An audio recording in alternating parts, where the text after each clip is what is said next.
अस्सलाम वालेकुम व्यूअर्स, मैं मुतला मुस्तफा वेलकम करता हूं आपको अपने चैनल एडवांस इंफॉर्मेशन में। अगर आप चाहते हैं आपको हर इंफॉर्मेशन वक्त पर मिलती रहे तो आपको करना होगा मेरा चैनल सब्सक्राइब और साथ ही बेल के आइकन को दबा दीजिए ताकि मेरा हर वीडियो का नोटिफिकेशन आपको मिलता रहे। वीडियो को लाइक और शेयर करना ना भूलिएगा। तो चलते हैं आज के बिजनेस आइडिया की तरफ। जी हाँ, मेरा आज का बिजनेस आइडिया है एलपीजी गैस का। सबसे पहले मैं इसकी तारीफ करता चलूं कि एलपीजी गैस है क्या। लिक्विफाइड पेट्रोलियम गैस के नाम से ये जानी जाती है। ये एक मसनूई गैस है। ये किसी किस्म की कोई ज़मीनों से ज़मीन वगैरह या पहाड़ वगैरह की खुदाइयों से नहीं निकलती। ये सुई गैस के मुतबादल है पड़ी। ये बाहर भी हमारे मुल्क पाकिस्तान में भी एक अच्छी क्वालिटी की गैस बनाई जाती है और बाहर से के मुल्कों से भी इंपोर्ट की जाती है। लेकिन एक आम अंदाजे के मुताबिक हमारे मुल्क पाकिस्तान में बनाई जाने वाली गैस बाहर से आने वाली गैसों के मुकाबले में ज़्यादा बेहतर है। ये मुख्तलिफ कंपनियों में हमारे मुल्क में दस्तयाब है। इनमें सिलेंडरों के कलर भी कोई येलो तेज के हैं, कोई हल्के पीले रंग के हैं, कोई कोई नीले रंग का सिलेंडर है। फान गैस हो गई या फौजी फाउंडेशन वालों की गैस हो गई, या इसी तरह बहुत सी कंपनी है। कुछ रजिस्टर कंपनी है, कुछ नॉन रजिस्टर कंपनी है। किसी की क्वालिटी अच्छी है, किसी की क्वालिटी बेहतर नहीं है। से काम में थोड़ा बहुत जान का खतरा तो रहता है, ज़्यादातर स्टोर वगैरह में आग लगने का या किसी के साथ नुकसान का। लेकिन अगर एहतियाती तदाबीर इख्तियार की जाए तो लाखों रोज़ इस कारोबार से अपना रोज़ी कमा रहे हैं और आप भी एक अच्छा खासा प्रॉफिट कमा सकते हैं अगर आप कुछ एहतियाती तदाबीर पर अमल करें तो।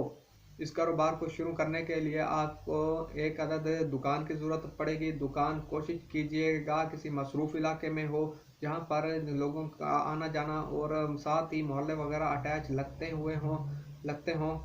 ये दुकान ऐसी जगह पर हो जहाँ पर बड़ी गाड़ी आसानी से आ सके, क्योंकि अगर आपने सिलेंडर लोडिंग और अनलोडिंग करने हो तो उसके लिए बड़ी गाड़ी आएगी और आपको किसी किस्म की मुश्किलात का सामना ना हो, ना ही इर्द गिर्द के रहने वालों को या इर्द गिर्द की दूसरी दुकानों वालों को किसी किस्म की गलत पार्किंग का नुकसान ना हो, ना ही तकलीफ सहनी पड़े। एक ऐसा कारोबार है जो आप 3-4 सिलेंडरों से भी शुरू कर सकते हैं। लेकिन अगर आप कोई नॉर्मल रेंज से कारोबार अपना शुरू करना चाहते हैं तो कम से कम 50 सिलेंडर तो आप लाजमी रखें ताकि पता चले कि दुकान सिलेंडरों की है। 1-2 सिलेंडर से कोई ज़्यादा अच्छा ग्राहक पे इंप्रेशन नहीं पड़ता। अगर आप 50-60 सिलेंडर भी रख लेते हैं तो आपके एक अच्छी दुकान की नुमाइश हो सकती है। आपको सिलेंडर अगर आपने होलसेल रेट का काम करना है तो आपको सिलेंडर कंपनी से रब्ता करना पड़ेगा। कंपनी से आप सिलेंडर मंगवाएंगे तो वो आप को सिलेंडर मंगवाने के लिए सबसे पहले खाली सिलेंडर खरीदने पड़ते हैं। जी हाँ, ये जो हमारे घरों में सिलेंडर आते हैं ये भी आपको सबसे पहले खरीदने पड़ेंगे। ये सिलेंडर आपको तकरीबन 4000 से 6000 के दरमियान इसका रेट है।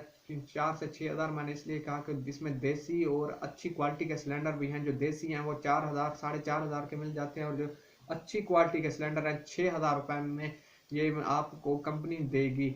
काम है आप दुकान के अलावा एक आधा टेबल जिसको काउंटर कह लिया जाए, ये एक दुकान की काफ़ी ज़्यादा हैसियत बढ़ाने में अहम किरदार अदा करता है। कि सेफ्टी के लिए जो गैस वगैरह इस्तेमाल होती है, खुदा न खास्ता आग लग जाए तो उसका आपको रखना का ज़रूरी होगा। किसी भी किस्म के नुकसान से बचने के लिए ये चीज़ें बहुत ज़रूरी हैं। गैस का रेट सर्दियों में काफ़ी मुनाफा बख्श रहता है क्योंकि एक सर्दियों में गैस महंगी हो जाती है और खुद दुकानदार अपनी तरफ से महंगाई करके ये सिलेंडरों को काफ़ी महंगा बेचते हैं। तो सिलेंडर तो एक इंटरव्यू के मुताबिक एक दुकान वाले के इंटरव्यू के मुताबिक उस सर्दियों में उनको काफ़ी अच्छा मार्जिन मिल जाता है, जबकि गर्मियों में उनका मार्जिन फिर कुछ कम हो जाता है। लेकिन गर्मियों में भी ये मार्जिन 200 से 350 के दरमियान फिर भी चलता रहता है। जी हाँ, एक सिलेंडर पे 200 से 350 रुपये जो अगर आप होलसेल का काम कर रहे हैं तो आप बचा सकते हैं। और सर्दियों में ये मार्जिन 500 रुपये तक भी चला जाता है। अगर आपके पास 50 सिलेंडर एक महीने के सेल होते हैं तो उसको 500 से ज़रा दे लें तो आप देखिएगा कितना आप कमा सकते हैं। जी हाँ, ये तो सिर्फ मैंने 50 सिलेंडरों का बताया। अगर आप अपना बिजनेस बढ़ाते हैं तो आप अगर ज़्यादा सिलेंडर सेल कर सकते हैं तो आप एक अच्छा खासा मुनाफा कमा सकते हैं और लाखों में ये आप कमा सकते हैं। यहाँ पे लाजमी नहीं है आपने खुद ही बैठना है, आप अपने किसी मुलाजिम के जरिए भी ये काम करवा सकते हैं। गिने चुने आपने सिलेंडर लेने हैं और गिने चुने सिलेंडरों का डेली का हिसाब आपने करना है और शाम को जाके आपने उससे हिसाब ये ले लेना है। लेकिन कोशिश कीजिए आप अपने कारोबार को कुछ ना कुछ टाइम लाजमी दीजिए, क्योंकि किसी और के हाथ में कारोबार कभी नहीं चल सकता जब तक आप खुद मालिक उसको टाइम ना दे। और दूसरी बात अगर मैं आपको बताऊं कि जो रीफिलिंग करते हैं छोटे सिलेंडर वगैरह जो होते हैं, ये एक किस्म का कुछ ना कुछ हद तक ये गैर कानूनी भी है, लेकिन फिर भी लोग इसको कर रहे हैं। लेकिन छोटे सिलेंडर भरवाने के लिए ये काम बहुत ज़रूरी है, क्योंकि छोटे सिलेंडर किसी कंपनी वगैरह से तब्दील होकर नहीं आते।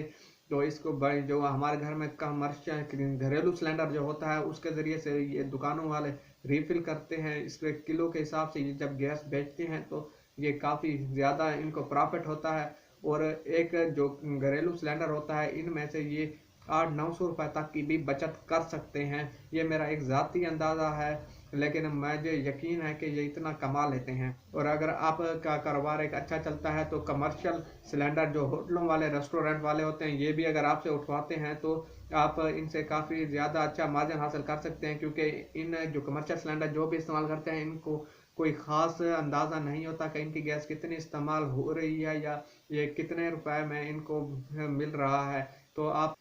तो कमर्शियल सिलेंडर आप जहां से भी हासिल करेंगे वहां पर आप एक अच्छा मार्जिन रख सकते हैं और आपको एक अच्छा मार्जिन मिल सकता है। इस कारोबार में पैसों की ऊंच नीच चलती रहती है, रोज का रोज इसका नया रेट होता है। कोशिश कीजिए मार्केट के हिसाब से चलिएगा, क्योंकि नुकसान का खर्चा रहता है, लेकिन थोड़ी बहुत अक्लमंदी से आप इसमें काफ़ी अच्छा मार्जिन कमा सकते हैं। नुकसान तो बहुत कम ही होता है इस काम में, खुदा ना खास्ता अगर इसमें आग वगैरह लगने का खर्चा हो तब तो बहुत बड़ा नुकसान हो सकता है, लेकिन मार्केट की अप डाउन में आपको कोई ज़्यादा नुकसान होने का खर्चा नहीं है। तो यकीनन आपको आज का मेरा बिजनेस आइडिया पसंद आया होगा। अगर आपको मेरा आज का बिजनेस आइडिया पसंद आया तो प्लीज़ प्लीज़ इसको लाइक और शेयर कर दीजिए। दुआ में याद रखिएगा, मिलते हैं एक और नई वीडियो में। अस्सलाम वालेकुम।